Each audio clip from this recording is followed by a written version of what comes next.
And right now here at noon, it's a big day for Brightline as service between Miami and Orlando started today. Local 10 News reporter Christina Vazquez was on the inaugural ride and joins us live from Orlando. You've made it, Christina.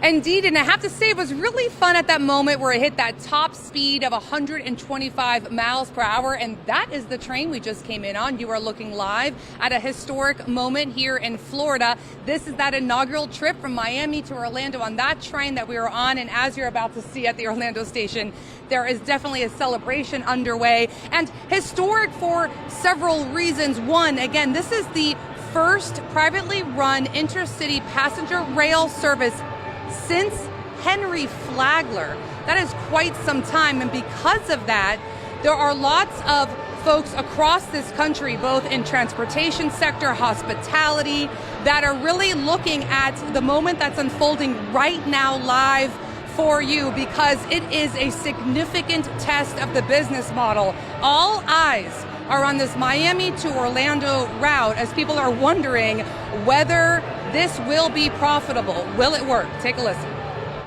All aboard Brightline's first train departing Miami for Orlando. All aboard! How about the beach? How about the Marlins? How about the great museums, the restaurants, the theater? It's definitely a great compliment. If you're starting in Orlando, come on down. And it's there are children amenities for sure, but it's also great for the adults. Certainly, if you look at Europe, you look at Asia, all the major cities, all the major countries of those economies are serviced by things like what we've now built here at Brightline. The time has come because all kinds of things have changed here in the United States. Our sensibilities about a lot of things, about the environment, about how important driving is in your life, all those things have come together for this moment in time for us to be able to introduce this product now. It's the first private sector train since Flagler, and it's a big deal. We've been looking forward to it for about 11 years, and we're hoping it's going to be a big success. What are folks in the transportation, rail industry, and hospitality industry looking at? Well, can this be done without government support? Amtrak has been supported by the government in all sorts of ways for many years, and can a private sector model work? And I think it can. So now we'll be from the 305 to the 407. You know, it's a 305 girl.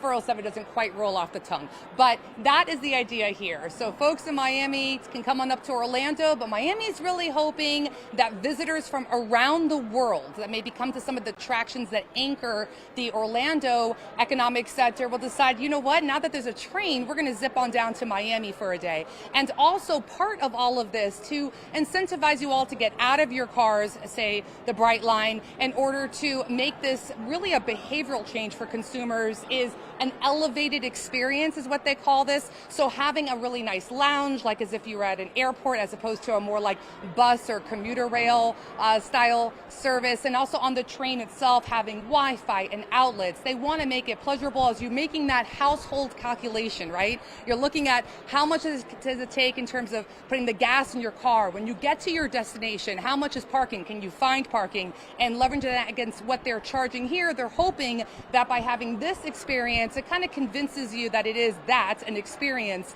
and that you can get here without the friction of traffic and all those kind of hiccups that happen along the way when you're in a car. And so all of that, you guys, this is a real life business model test. It's really an interesting thing to cover because nobody quite knows what's going to happen. It's really going to depend on you all at home and what consumers decide to do if they decide to take this trip. That's probably one of the reasons why you're seeing they're now offering this family of 4 special rate. So a family of 4, they're saying today, is going to be $199 one way on each side. Again, they're trying to figure out what is that price point, and they really won't know, they say, until weeks become months and become years, and they get a sense of who's riding it, how much leisure versus business, and again, can it work? Will this work? We don't know. Stay tuned. Back to you. It is definitely an elevated experience. And the price is an experience. Yeah, elevated. Everything is elevated and stepped up. Okay, thanks a lot, Christina. It looks like fun.